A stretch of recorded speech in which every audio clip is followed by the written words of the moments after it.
We have done the vast majority of our projects by buying in cash. I have been mentored by some absolutely astonishingly good lawyers. Like some of them are certainly the best in the UK, a couple of them I'd say were some of the best in the world. With all the stuff we had going on with 236 tenants, nobody went broke taking a profit. We should literally all have that tattooed upon us. So take profits. So that's what we do. Freedom, family, and wealth, which are our values, and in particular, maintaining family life. Hello and welcome to season 2 of the Property Pilot podcast. I'm very fortunate to have Paul Lanfear here in the study. Paul is a property investor, entrepreneur and speaker. Paul is many things. He hosts the Property Breakfast Investor Meet, which is absolutely incredible, and we'll talk a little bit about that later. And Paul also has a podcast on investing. So Paul, welcome to the channel. Thank you very much for inviting me. It is a genuine pleasure to be here, and it's fantastic to be in this glorious study that you have. It is really quite cool, isn't it? Really cool. Well, thank you very much. That's very, very kind of you, Paul. So, Paul, I'm conscious some people watching this will know who you are. Yep. Tell us a little bit about you. Okay, so the headline of that is that I originally started life as a barrister, later cross-qualified as a solicitor, then went into property investment. I've done lots and lots of different things in property, and now I'm focused on, my podcast, my breakfast, but then, other important things in life like surfing and family. Yeah. Lovely. I often see pictures of you away surfing, and I do feel quite envious of that. However, I'm terrible in the water, so. Well, look, I'm absolutely terrified of the prospects of being a pilot, let's be completely honest. The prospects of getting into a reasonably small plane and me being in charge of it fills me full of absolute dread. So it's horses for courses, isn't it? That's it. Yeah. That's it, Paul. Well, one day you must come flying. I'd love to. Yeah. Well, when we get the aircraft back next year, probably will be next year now, Yeah. Let's go for a fly. Definitely. So, first of all, we're going to talk about general property investing, and Paul's going to share his 15, 20 years experience when it comes to this. So, Paul, you started life, in the legal field as a barrister. Mm-hmm. How did you transition from law to property? So, I had no interest in property until I met the absolutely lovely Liz Lanfear, who, of course, is my wife and the best human being on the face of the planet, hence why I married her. So I started off in life being a barrister, and later in my career became a solicitor, largely for pragmatic reasons. I was working for an American law firm. They didn't really understand what UK barristers were, so strategically it made sense from a career perspective to re-qualify. But all of that was plan B. Like even before the property, that was all plan B. So plan A was to be the guitarist in Metallica, but alas, that wasn't to be.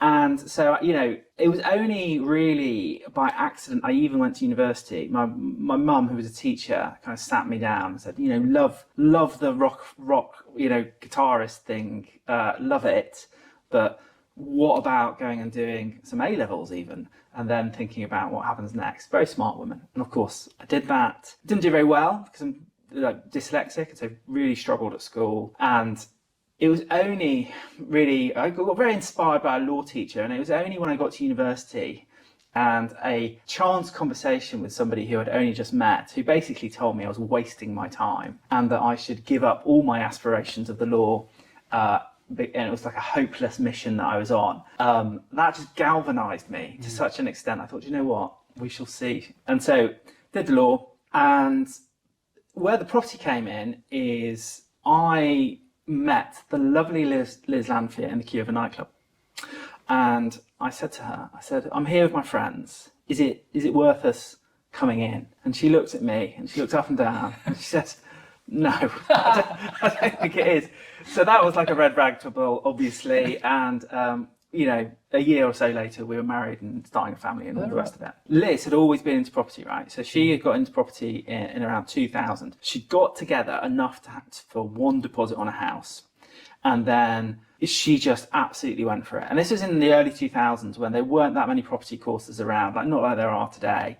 And, being a single woman in the north of England doing it was like a real challenge. Like she couldn't even get guys to quote for her refurbs. So she described it as being a lonely and difficult and challenging process. But obviously then we started a family, but after, our family began to grow up a little bit, she kind of approached me and said, well, look, I actually want to go back and do this property thing, but I don't want to do it on my own. If I do the property side of thing, will you do the business of the property? So you look after the business? I said, yeah, actually I am interested in that. I was not interested in the property. I was actually quite challenging around the property. So for example, on a Saturday morning, she would want to take me to a viewing, and I was saying, do we really have to go to a viewing? I'd rather just have breakfast. But that's how we got in it. And, in terms of my actual starting point, it was a flat in 2006. I had been working away in South Korea at the time. So I was working in Asia. I'd been out there for quite a long time. I got a nice bonus when I came back to the UK. I also hadn't spent any of my salary because it was an all expenses kind of operation. So my first foray into property was handing over this bonus to Liz and saying, look, I know we should do something with this. And that's my first investment. It was later, about 6 years later, that then I became more heavily involved in the business. So that's how I got into property. Wow. So maybe if it wasn't for Liz, you'd still be wearing your wig and practicing law then? Definitely. I'm not sure I'd be wearing a wig because I worked typically in law firms rather than in chambers, and therefore running around in a wig. But would I be still in the law? Possibly. I mean, there is definitely a real possibility of that. Yeah, I think so. That's an incredible story, Paul. So you bought this first flat. What was your strategy then? Talk to us a little bit about your very first strategy in property. The first strategy I had, which at the time I didn't know was a strategy, was I would generate the surplus capital from work, but basically joint venture with Liz, obviously as my wife, but she would do the work and I would put in the capital. So that was really my first property strategy. Yeah.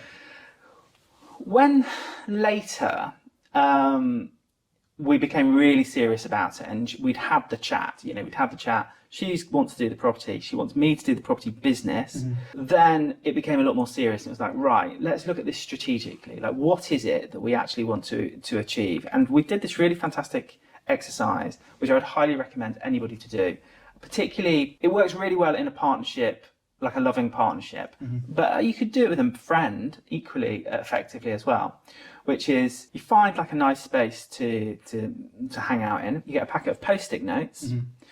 And you create a kind of like a timeline on a wall. So you put in decades, if you like. So you could put in 2030, 2040, 2050. And then on the Post-it notes, you just individually, initially, write all the things that you want in life. And they can be people, places, things, anything that you really want. And then you both fill in your Post-it notes, do as many of them as you can on your own. And then you start sharing with each other what are on some of these Post-it notes. And eventually the exercise moves onto the wall. So you start placing them on the wall. So when would you like to surf in Portugal, or whatever it is for you? And you put them on the wall, and you create a timeline of creating kind of your vision of the future. That was an absolute game changer for us, because we did it mid 2000, and I can say that everything that was on these post notes has been achieved. And if you'd asked me at the time whether I think that would have been true, which is obviously almost 2 decades ago, I would have laughed at you. So it was that was a powerful exercise. And then in the knowledge that we wanted to take it seriously, we looked at what would be the strategy that would get us from A to B as quickly as possible. And in our case, and at that point in time, remember this was with very, very low interest rates, like almost free money, and virtually free energy costs as well. So it was a different time in history. The route that we went down was to do HMOs, and in particular the room by room multi-let model of HMOs. There are so many different ways of doing HMOs. There's a million different ways of doing them. The model that we adopted was young professionals, room by room, fully inclusive, beautifully designed and dressed buildings, and that was that was the primary strategy to make really significant progress. Okay. So you went from buying that flat to, buying, refurbing and letting out, quality HMOs on a room by room basis. Yeah. Okay. That's quite interesting. As you've said, interest rates were near nothing. Yeah. Gas and electric. I remember paying, 20, 30, 40 pounds a month on gas and electric in, those days. Yeah. So I think that's a really incredible way to get into property. And that's also, in a sense, partly how I started as well. And there was lots of, I found that there were lots of, it was almost like a new phase then, wasn't it? A lot of people were getting into HMOs, and there was lots of training companies around where you could find out a little bit more about HMOs. And in fact, I remember going to the NEC in Birmingham to a franchise exhibition. I think it was in about 2010, something like that. Okay, yeah. And there was a company there that was essentially telling you how to, do the HMO strategy. And I found that quite exciting. And it certainly paid dividends for you, starting your HMO journey, between 15, 20 years ago, something like that? Yeah. So Liz had been doing HMOs of a kind from the very beginning, interestingly, because she actually started off with students. But when we were doing it together from 2012, 13, we were doing purely multi-lets, all-inclusive, young professionals, with really good levels of interior design. I would also say that at the time, the general quality of the housing stock where we invested was really, really poor, like frighteningly poor. So it was a reasonably easy market to make traction in. Yeah. So the market conditions were favourable for what we were doing. If you look at where the market is now, it is absolutely astonishing, the quality of the refurbishments that people are doing. Like, it's absolutely genuinely breathtaking. And so it is just a different dynamic. That's not to say that it can't work, but I think it's always important to put things in context. Our context was reasonably low interest rates, reasonably low energy costs, and reasonably limited competition in the first few years. And I guess, with that limited competition, hardly anyone's refurbing to a 9 or a 10 out of 10 standard. So I guess when you're listing this property, for rent, you'll have lots of inquiries. Let's kind of wrap up on the property investing side, and we'll dive a bit deeper into other areas. So the last question before we move on is, you're well versed in the HMO strategy, Paul. What advice do you have for those viewers that are either, I suppose, looking to invest in property in general, or maybe more specifically, they're wanting to go down the HMO route? They're big questions. So I think I would say, in terms of thinking about property, if we just have that as like the first part of the question, then I think firstly, it's to remember the really profound advice of Stephen Covey in the 7 Habits, which I can see from where I'm sitting. It's just on the bookshelf behind it, in front of us. There are so many lessons in that book. It's one of the greatest books ever written of all time. And one of the key lessons is always start with the end in mind. So when we begin to think about property or any other aspect of our life, it's thinking like, what is the end game? And to really profoundly think about it as well. In the book, he talks about envisaging your own funeral and writing effectively your own eulogy effectively. I'm not suggesting anybody does that, but you do really have to start with the end in mind, because we're all so different. We all have very different aspirations.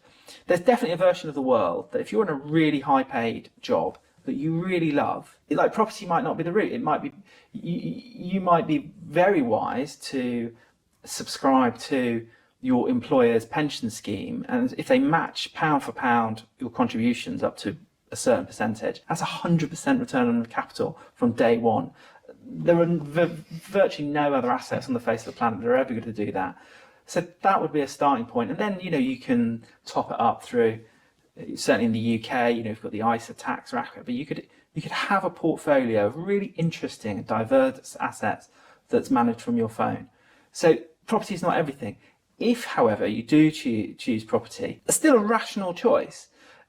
Dominic Frisby, who was on, who features on my podcast, he's a prolific writer, really interesting perspectives on the world. One of the most interesting things he said when he did the podcast with me, he said, Paul, and he's not a property guy, in fact, he's actually anti-property. He said, property is the only way that normal people can basically outrun government policy. And the government policy he's talking about is persistent inflation, having an inflation target of 2%, which, Rishi Sunak,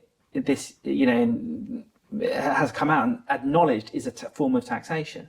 So there's still a great business case for property. And I would also say, disclosing my worldview and my biases, it is something you can do around a family, because you can choose the times, and it's worked really well for us around a family, whereas other businesses, let's say you work in the oil and gas industry and you spend months away from your families, that might not work so well if you're orientated towards families. So I do think it works economically. I do think it works around what I find important, which is family life. So where would I start? If I then got to the point of, right, property is definitely my thing, I would think clearly about what the objectives are. If there's a massive difference between somebody starting with no money and having to take an aggressive high risk strategy from day one, to somebody who is reasonably well capitalized because they've got a job that pays them really well, and they're just looking to slowly build their fortune in the background, through to somebody who has just inherited £1 million or sold a business for £1 million. And those three people, just as an example, all have very different objectives, and the approach they should take will be astronomically different.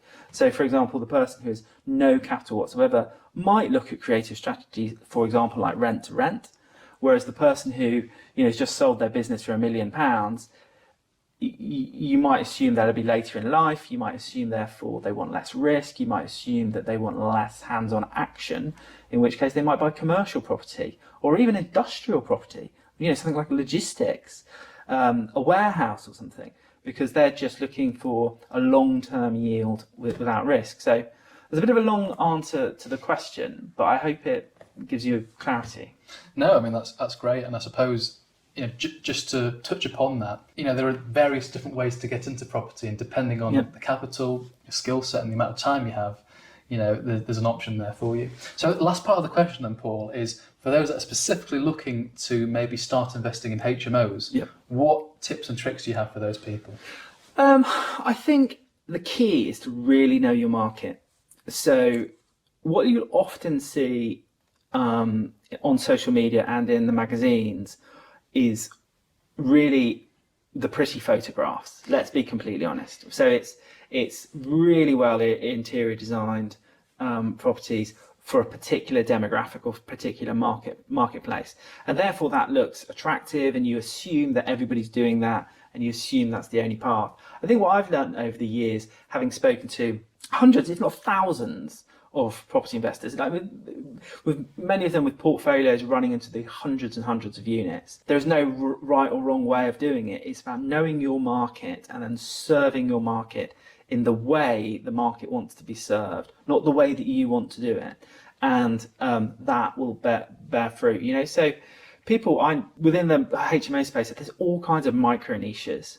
So I think it's about really understanding your market, looking at what people are looking for, look at what they're being offered, and then trying to bridge that gap. That would be my suggestion, is really understand your market first of all. Yeah, and there are investors in your group, Paul, some who love student property, others who really focus on the young professional side. So there are so many different spheres to HMOs, and I think if you hone down on one that agrees with you, you like it, then I'd roll with that and focus on that one niche. Yeah, and I think I would also helicopter out before committing to that as a strategy as well, and just decide whether that fits with you, with your risk tolerances, with your access to capital, the other facets of life, how busy you are, what other responsibilities you might have, and decide whether that's the route for you.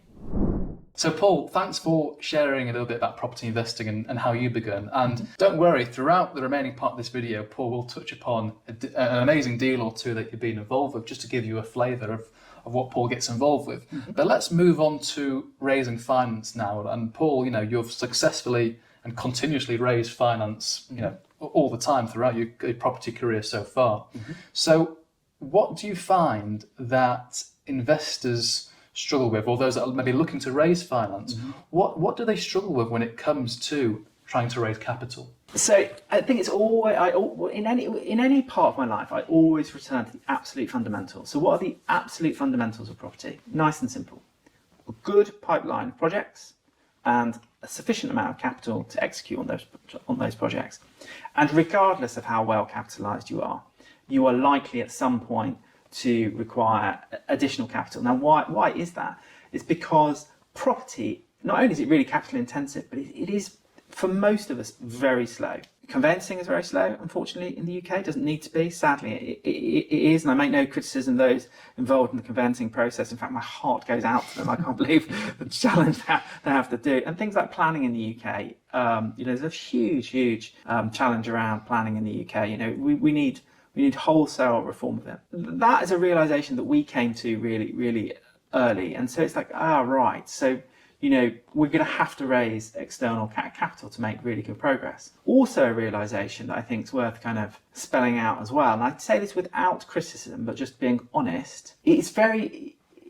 I have this expression that I use with everybody I work with, which is cocktails on the beach, which is when everything is said and done, you want to retire to the beach, enjoying your cocktails, and never looking over your shoulder and having any concerns. So from my perspective, and obviously I think this comes as being a former lawyer, I want everything to be completely above board, completely transparent, and done to really professional, ethical and professional standards. And it's difficult to do that. I'd say the easiest way to make quick progress is therefore to use large amounts of capital. So, for example, we have done the vast majority of our projects by buying in cash. And often that might be with an investor, and occasionally it won't be, but using cash to make real speed and progress. That is, if I'm being completely transparent, that is the reason we've made so much progress. So you ask, what challenges people then face. I think I'd start off by offering a little bit of property therapy. So my property and investor breakfast is often described by people as property therapy. The property therapy I'd start with is that we should be more compassionate to ourselves. It is heartbreaking for me to see really ambitious new investors really putting themselves through the blender on this whole issue of raising finance. The reason they find it so challenging is because of what allows us to understand it better is a mental model called the Dunning-Kruger effect. The Dunning-Kruger effect, if you Google it, will show this lovely chart, which is that we start off with very little knowledge, but a lot of confidence in ourselves. And then we face the realities of life and we head down into what's called the valley of despair. And then we become competent. And you will often see relatively new investors in the valley of despair part of the Dunning-Kruger model. But the good news is what follows the valley of despair is the slope of enlightenment, where we become more competent. The reason people find themselves in the valley of despair is that in the training space, and again, I don't say this with any criticism, but this is my perspective on it. In the training space, it is oversimplified. When I was a trained barrister, one of the techniques you use for training barristers is you chunk up a subject. You make it so simple at the first level that everybody's with you, and then you delve into the complexity thereafter. The challenge with raising finance is that very often people are trained in a very chunked up way. It's presented to them in a very, very oversimplistic way. And when they then try and action the training, they find it a near impossibility to follow what has been suggested to them. They face the harsh realities of life. I see that all the time, and I think the first step is be compassionate. You realise that this is what's going on. It is not a fundamental flaw of you that you are struggling to raise finance. It is because you're doing a complex and difficult thing that has more nuance and detail that you've probably been aware of up until the point of trying to execute it. What I would then say is it's all about having your ducks in a row. So I have been mentored by some absolutely astonishingly good lawyers. Like some of them, certainly the best in the UK. A couple of them I'd say some of the best in the world. One of them always used to say to me, Paul, let's get our ducks in a row. Let's get our ducks in a row. There is an order and a sequence of events that makes raising finance significantly easier. I would describe what most people do, and again, I say this with kindness, is running down the street, asking everybody they meet whether they'd like to get married. And if you think about that just in rational terms, that's unlikely to be successful. In fact, the person who does say yes may be exactly the sort of person you don't want to marry, in fact. And that can be true in this space as well. You know, there are lots of people's money that you do not want to raise, that you do not want to find into your bank account, that you know, trust me on that. You know, you want to ensure that you're dealing with good and honest people, and of course you're being compliant and doing money laundering checks and all the rest of it.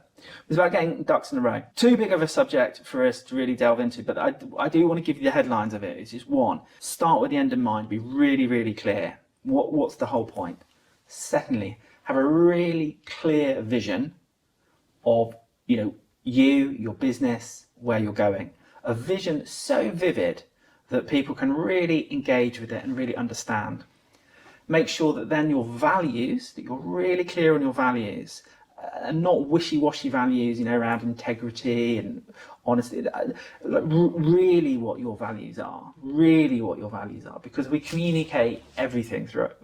Our values are communicated all the time, whether we like it or not. So you've got your vision, you've got your values, and then you've got a profile, a position, and a promotion that is congruent and will attract people to you. Again, just to deal with that really briefly, your profile, that's whatever the internet says you are, is your profile, okay? And then position and promotions is how you then go out to the marketplace, share what you're doing, do it in such a way that people are genuinely intrigued, and they send you a lovely little message saying, oh, Marco, I see you're doing yet another refurb. It looks fantastic. I've always been interested in property. I'd like to learn a little bit more about how you do. You know, could we have a coffee? And of course, Marco would reply and say, yeah, of course we can. I'd love to chat to you about it. And then you'd understand their aspirations. And you might discover, in fact, that along with probably most people in the UK, they like the idea of investing in property, but the realities of it are very different. And actually, they would be quite happy to work with you, you know, on a commercially sensible basis in order to get a return on their money, but without the graft and the tears and the tribulations of actually being involved in property. Perfect answer, Paul. I mean, you're even reading my mind, because you've answered and you've given the viewers some tips for those that are looking to raise finance as well. So, you know, take Paul's words on board. You know, you've raised finance countless of times, and this, you know, Paul is the pro when it comes to raising finance. So yeah, I think the oversimplicity of it is something to think about. And I suppose for what it's worth, in my opinion, don't expect, you know, if you start raising finance on the Monday, you're not going to have that by Friday. No. This is a long-term journey, and you've got to be committed to that long-term journey. Yeah, and you need to, you know, it all needs to be congruent. It all needs to fit together. You know, people need to build that relationship with you as well. You know, the know, like, and trust thing. And you know, this is a long business. You know, it's not a get-rich-quick business. You know, you're talking decades of work.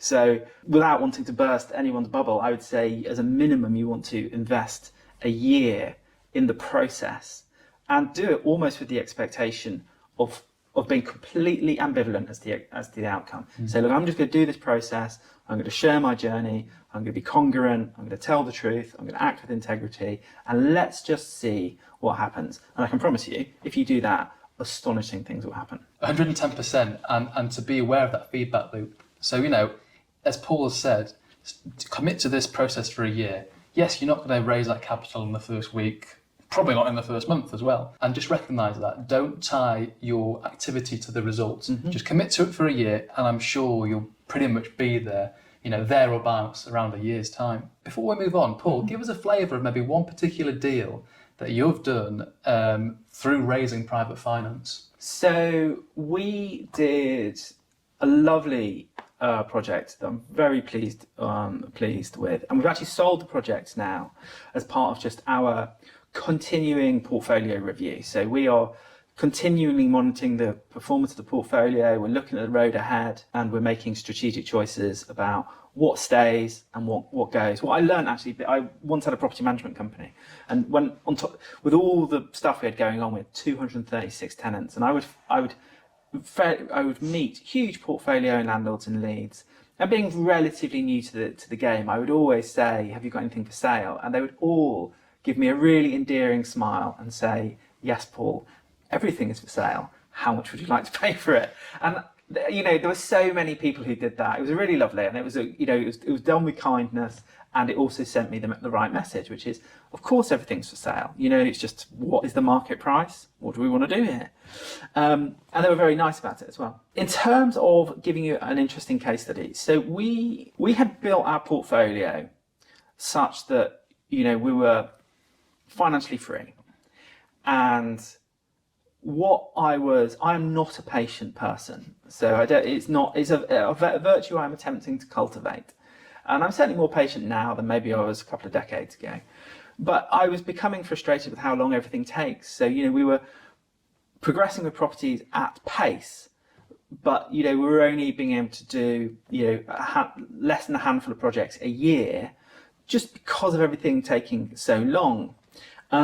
So I wanted to find the solution to this. So the solution I found, and we were really on fire, so all of our portfolio was full. We were just absolutely in flow. We had the great team. It was just a lot of fun. I decided, well, what we'll do is we'll do rent to rent just for 1 year. Rent to rent being a strategy where you take control of a building effectively. You pay the landlord the wholesale price for the building, so you put on a lease or a management contract, and then obviously we rent it out by individual rooms. It's a completely transparent process. The landlord knows exactly what we're doing. He or she is very happy for us to take the margin, because we're also taking responsibility for the lion's share of the repairs and maintenance, and generally just taking really good care of them. I can tell you, if it's done well, landlords absolutely love it. I have deep personal friendships with many of the people we did rent to rents with, because we honoured our word. We were very predictable in the way we behaved. We always looked after them. We did the right thing. It's not some sort of underhand strategy or anything like that. Done well, it is a fantastic service. The project we did is we got so many properties have problems. They have all kinds of problems. So some of the best projects are to look for problem properties, and then just make sure you have the confidence, the skill, and most importantly, the professional team that can help you with them. So we took on a property, had all kinds of problems, planning problems, probably licensing problems, potentially structural problems, and all kinds of problems. But I looked at every single one of the problems, and I really lent into our professional team, spent fees, paid them handsomely for their time. Are all these problems fixed? The structural guy, the planning guy, everybody in the team, and it was a green light from everybody. So okay, this is great. So we took on a rent to rent. We solved enormous amounts of problems, all kinds of different problems. We corrected the planning position. We made sure the licensing was absolutely perfect. We did multiple refurbs on it. We did really some quite significant renovation work, and then we let the property, and that property was an absolute fantastic. It made the kind of cash flow from HMOs that we all absolutely dream of. A point in time then came where we had only really taken it on as a rent to rent. We'd ended up purchasing it almost out of default because it needed so many things fixing with it that I didn't want to spend too much money on something I don't own, but I was highly confident that we could resolve all the problems, because they were just a lot of the problems that were easy to fix, not easy to fix, but fixable. Fast forward, we made great cash flow from it. We added an enormous value. On the first refinance, we refinanced 100% of our money out. That is not something that happens every day, but I can tell you, hand on heart, it does happen. We've done it multiple times. It's not easy, but it is doable, particularly I would say in a rising market as well. And then we got to a point where it wasn't in our prime location, and the property market had got a bit ahead of itself, and it was an opportunity to take profits. It's not something that I ever hear talked about, in my mind, enough in the property space. But if you speak to other investors in other in other parts of the investment world and seek their mentorship as I have, one of the mantras that they will instill in you is always take profits. There's this lovely adage, nobody went broke taking a profit. We should literally all have that tattooed upon us. So take profits. So that's what we do. Whilst we are buy and hold investors, we do look for the opportunity to take profits.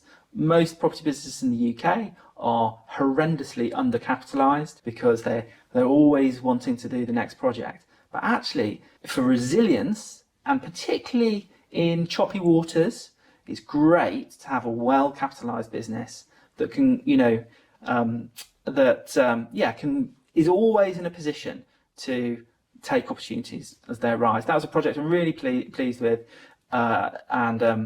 really great project. Really pleased with it. Sounds like an excellent example to share with us, Paul. So when you raised the finance for that particular purchase, so where did that money come from? So it came from an investor who had been following our work and had reached out to us and said, "Look, you guys are absolutely, you're absolutely smashing it," which we were. We were continually posting everything we were doing. We had a great team, and they just expressed an interest. They just expressed an interest in, look, how would we get involved? How would that work? And we had a conversation with them. One of the things that has really helped Liz and I in all aspects of our life is just to be really clear what you want and tell people what you want, and then listen very carefully to what they say. So in this case, the investor was happy to put in 100% of the purchase price because we were getting it at a really good price. And everything was solvable. It was in our wheelhouse. We've done this a number of times, and they were relaxed about the process. Typically, we would not do loans for 12 months. We would always do 24 months. And then I would really, really communicate with the investor about the process towards the end, because investors can really cope with a lot of things if you're giving them enough runway, giving them enough understanding. And part of the challenge at the end of a process, which is, I think, really underrated or misunderstood, or certainly I didn't understand, is just how difficult that final bit of the process is, the refinancing process. We've had a track record of 100% of our refinances. But if you ask me honestly, I would say, for me, I find it the most stressful part of the business, because you're in the hat. There's so many variables. If anybody tells you there are no variables and that this is guaranteed, I would wonder what else they're lying to you about. Nothing is guaranteed. You need really good valuation. Often you need more than one. You need a couple of options in terms of exit finance. So, a big thing that I've learned and has really helped us is just to really communicate with the investor. It's okay, project's finished, here are the photographs, look, it's absolutely fantastic. Now the hard work starts, which is liaising with the valuers, liaising with the broker, looking at the exit finance, and being upfront and saying, look, we're not going to take the first offer they make. We want the best product to exit onto, because we will stay on that product for years. And as long as investors know that, they're very relaxed. And I will be apologetic and say, look, I'm really sorry, I can't give you the date now for when the money is going to return, but I envisage now that we're in the final couple of months. Perfect. Thanks, Paul. Thanks for keeping me posted. Really appreciate all your efforts. Yeah, we're in no great rush. Carry on. I mean, yeah, I can certainly resonate with that. Most times it probably works out first time, but you may need to get that second application in if the survey comes back and the value is woken up and they're not in a good mood and they don't give you the figure that you need. So yeah, that's incredible, Paul. I mean, I'm conscious of time, but one thing I really want to rack your brains on is at one point you had 236 tenants under management, I suppose. Do you self-manage your properties now? No, and we never have. Oh. So it all comes back to starting with the end in mind. So every piece of analysis always returns to starting with the end in mind. What is the objective? So Liz and I have always, from day one, the objective has always been that family life comes first. And that's not to say we've always achieved that. We've had some real pressure points over the years, and we've been in the trenches together. But family has to come first, and the only way that we feel we're able to do that is by using external management. So the only reason we actually ever set up a property management company was because we were struggling to get the quality of external management that we needed. So we set up a property management company as a joint venture partnership in order to solve that problem. We ultimately sold that business, which was really good, and we reinvested the money, and that did really well as well, so very happy about that. But for us, it's always through an agent. And that's because I suppose the priority is not the pounds and the pence. The priority is freedom, family, and wealth, which are our values, and in particular, maintaining family life. So the key metric that we judge our success on at this stage in our life is not working any of the school holidays and having a month off every summer to go on a really extraordinary adventure. And as you know, Marco, we've been up to the Arctic, we've served above the Arctic Circle, we've been as far down as Morocco, we've done loads of stuff on Portugal, Spain, all through Europe. And when we are away, we are literally off grid. So we do not look at our emails.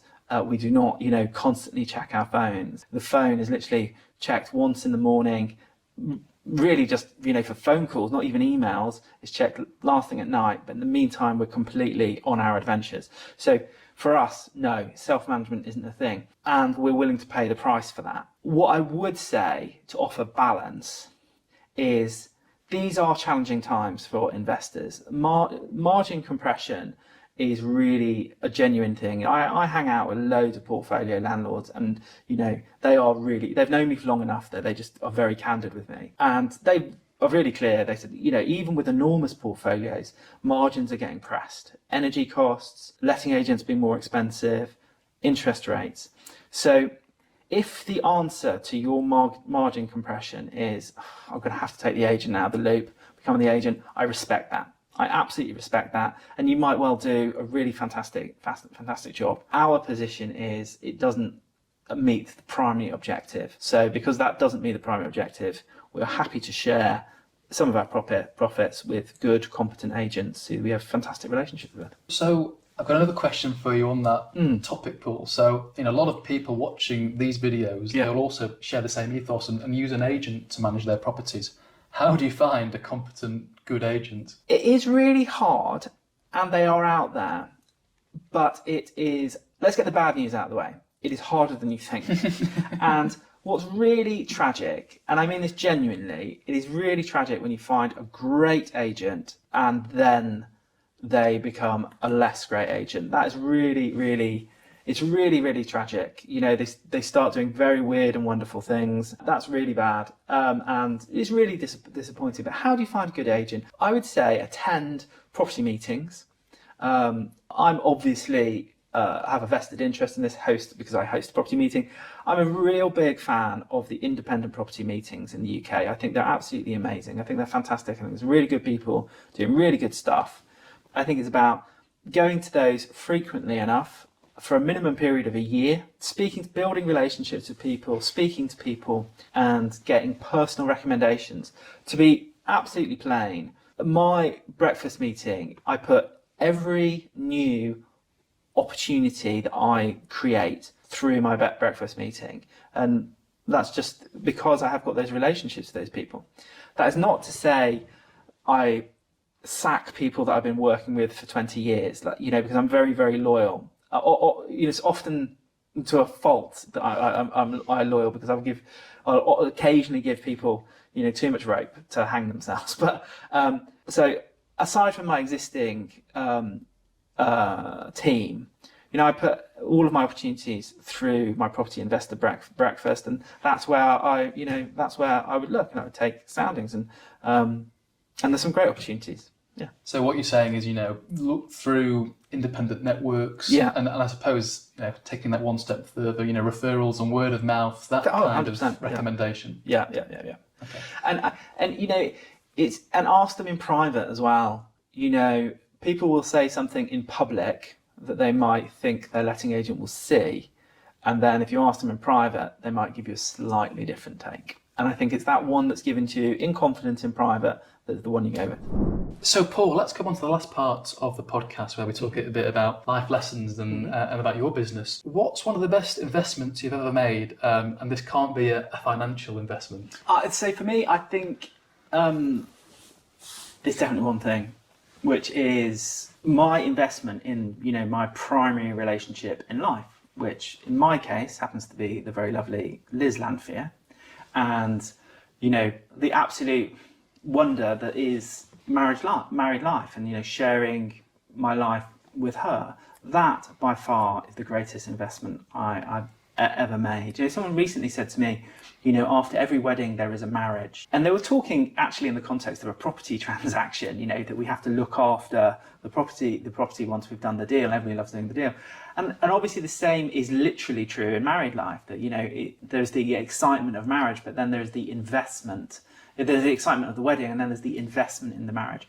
For me, it is the investment in the marriage. I think it is a natural state to share one's life in whatever way people wish to, with another person and not on that journey. And that's certainly been the single best investment I've ever made. It's lovely. I've got nothing to add there. I mean, I'm married myself, and it's incredible, and that's really lovely to share something like that. And I think if you don't choose to get married, I'm not in any way being critical. I think whatever context people wish to live their lives, but I think having another who you have a partnership with of love and trust and respect and swimming in the same direction, that to me is just a fundamental part of life. Certainly, and to echo that, there's no right or wrong, but in many of the books that you see over there, I can't tell you how many say that, statistically speaking, if you are married, you are a happier person. Really? So maybe you're a great example of that, Paul. I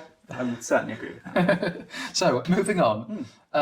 Paul, in the last, say, 10, 15 years, if you had to pick out a single habit that's improved your life the most, what would that be? So I'm going to be greedy, and I'm going to give two.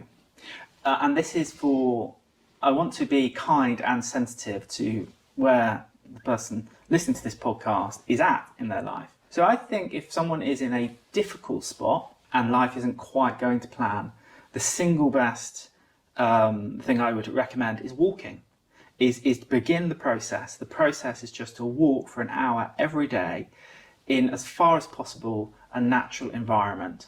And the results of that are just extraordinary, and that is the first step, I think, for anyone, particularly if they're not in the best possible place. I think if life is all going to plan and everything else, you can do the more advanced strategy, which is meditation. So I have been meditating for as long as I can remember, probably almost 2 decades now, and I don't think I've missed many days of meditation.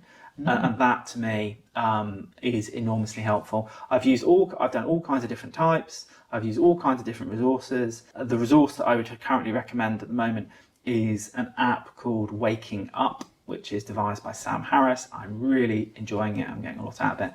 And it's not about becoming a better meditator, but I'm certainly enjoying the process of meditation more having discovered this app. Very funny you say that, because I had a friend sat where you are a couple of weeks ago, not to be interviewed on the channel, and he was recommending that app as well. I didn't realise you meditated, Paul. I meditate also, and since doing it and committing to it, you see huge benefits, don't you? Honestly, I don't even know if I'd be here now without meditation. It is such a good vehicle for just steadying the ship. And we've got lots of challenges on us. The world is a pretty extraordinary place right now.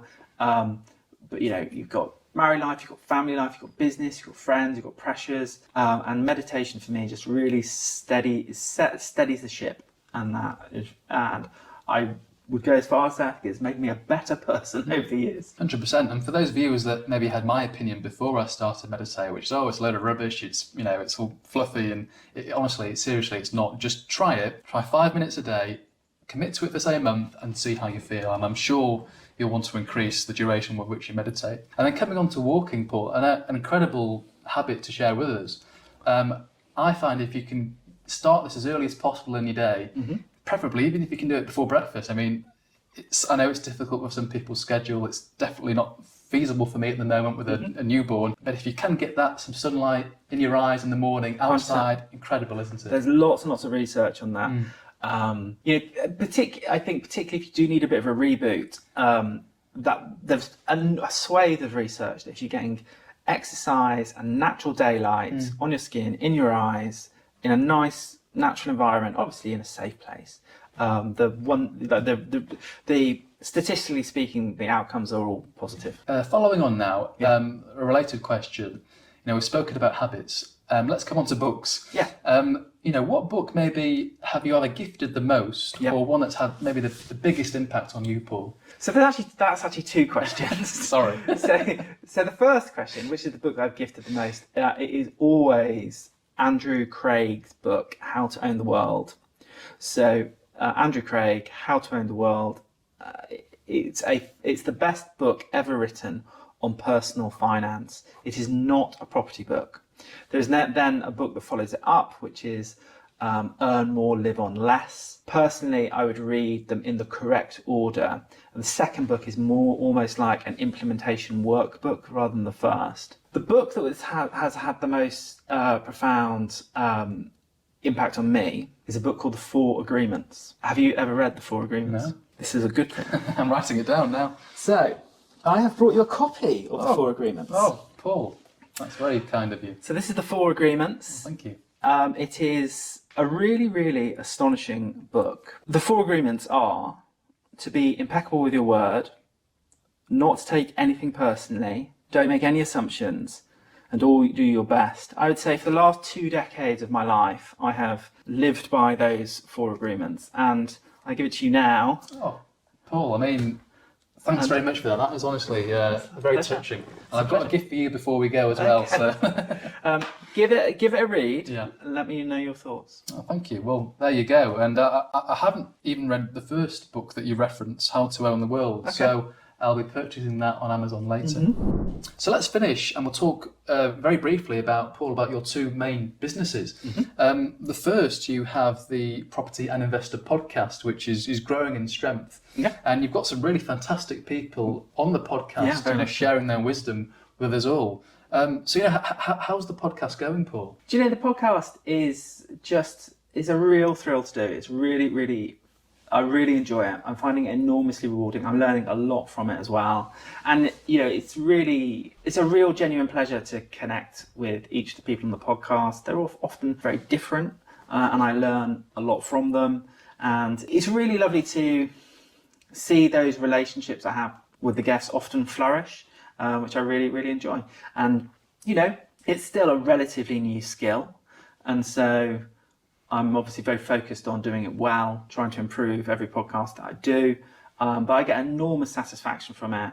And what's also really rewarding is that the podcast guests often say very kind things about the podcast and their experience of being on the podcast. And I get a lot of messages around the podcast, feedback on it, saying that, people really enjoy the podcast. They're learning a lot from it.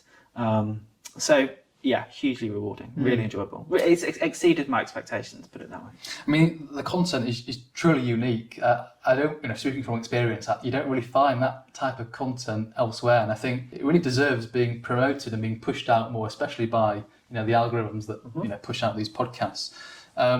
And we'll touch upon where you can find it very shortly. But it's important to note that it's not just property related, this podcast, it's also kind of general investing, isn't it, right? Yeah, definitely. So, I'm really open-minded, and I think it's, my experience is certain people in property can be single-mindedly focused on property. And actually, I think we can learn a lot from other disciplines within investing that make us better at property. Certainly I have. And so, it's a broader brief than that. So I get people on who are not just in property, or even not in property at all, but they've got an interesting perspective on investing, including, highly published authors and all the rest of it, and some real, people who are real thought leaders in the space and are, very, very successful investors. They don't need to be doing it. Let me put it that way. Mm. What made you start the podcast, Paul? That's a really interesting question. So the podcast came about because I wanted to have meaningful conversations with people who were, competent, successful property and other investors. And the original motivation for it was really around this concept of resilience, that the truth is that people who make a success of their lives are not necessarily I don't say this with any disrespect to my podcast guests, and I know they wouldn't take this in this way, but they don't have to be the brightest. They don't have to, be the best. They don't have to be even the hardest working, and they certainly don't need to have a six-pack or anything like that. But what they all demonstrate is they are resilient. And I think resilience underlines every successful person I have ever met. So one of the underlying themes of the podcast is around resilience, which is why I do take the opportunity to explore people's origin stories. That's a big theme of it. And also, I do like to encourage people to think more broadly and look at other investing disciplines and see what we could learn from them. That's incredible, Paul. Well, keep up the good work. Thank you. We'll put the link in the description. Great. So for those of you that want to check out Paul's podcast, I strongly recommend that you do. I know Paul will be looking forward to you tuning in. Yeah, very much so. And we've got lots and lots of exciting guests coming up. It's going to be a lot of fun. We're going to learn a lot. So yeah, please do check out the podcast, subscribe to it. And if you enjoy an episode, don't hesitate to let me know. Tell me what you enjoyed about it, and I'll be. And that's great feedback for me, and obviously it allows me to build the podcast. So Paul, let me come on to your other business, and this is where we met. Your property investor breakfast meeting that you hold in Leeds. Now, this is an incredible meeting that's focused specifically around property, and there are property professionals and investors in your meeting that will travel from quite far to attend your meetings, from Manchester, from the East Coast, and etc. So, credit to you for running and putting on such a really outstanding event. How long have you been running the breakfast meeting for, Paul? It's interesting you say that, because I had one of the bits of technology that I subscribe to that allows me to facilitate the meetings. It gave me a little pop-up the other day, and it said that I've been hosting these meetings for over 6 years. Oh, wow. Which is fantastic, isn't it? It's really, really good. And as you say, people, when they're held in person in Leeds, in Yorkshire, people travel far and wide. They travel from all over the country to get there. People come up from London, people come from all over the place, which is fantastic. And then obviously the ones that we have on Zoom, people genuinely attend from all around the world. We've had people regularly attend from Europe, but also, really far afield, like South Africa, I think, was probably one of the furthest away. Yeah, and I'm very proud of it. It's a great meeting, and you will have heard me say this. I always start the meeting with everybody leaves their egos at the door. Everybody deserves to be there. Everybody has an equal footing, and we're just here to share our opportunities and our challenges and help each other solve our problems. Some people, as you will know, call it property therapy, and maybe it is, maybe it isn't. I don't know. But it's one of the most rewarding things I've ever done. I'm very, very pleased that I've done it, and it's just going from strength to strength. So how has your breakfast meeting, Paul, evolved over those 6 years? So we started off in person every month at the beautiful venue that we hosted in, and then obviously COVID intervened, so we took it monthly online. And then lots of people in the group, and this was a genuine surprise at the time, were saying, "Paul, can we have them weekly?" And I was like, "I'm not sure I can do them weekly. I do have businesses to run." So we ended up doing them every other week, all the way through COVID, and that was brilliant. It was really good. It was a time where, there was, I think certainly when COVID first arrived in March 2020, there was a genuine concern that this could be the biggest thing that had ever happened to the planet, and it was great to offer that support to people, and we all got it through it together. And part of it is when COVID arrived, I did a lot of research about how communities thrive. How it is that certain populations, even in the face of enormous adversity, do really, really well. And my research throwed up that it's really down to this one factor, which isn't wealth or natural resources or habitat or anything. It is one concept, which is the concept of social capital.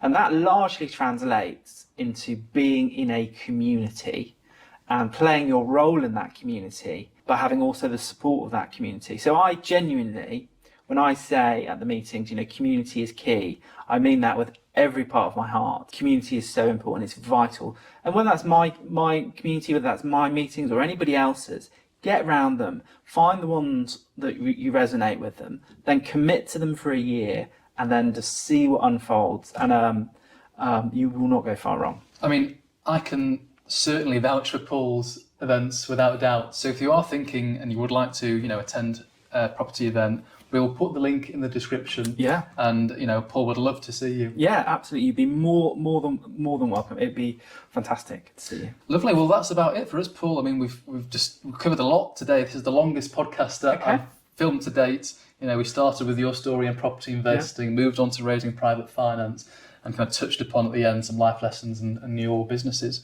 So Paul, you've been absolutely amazing. Thank you very much for being on the channel, and thank you for the book as well. I really hope you've enjoyed it. It has been a genuine thrill to be on the podcast, Marco. Wishing you continued success with the podcast and all the other things you're doing, and fatherhood and family life as well. It's been great to be in the study studio. So yeah, thank you very much, and thanks to everybody listening to the podcast. It's been an absolute pleasure. I'm easy to find. I'm sure the links will be put in the show notes. Please join me at the next Property Investor Access. Please listen to the podcast.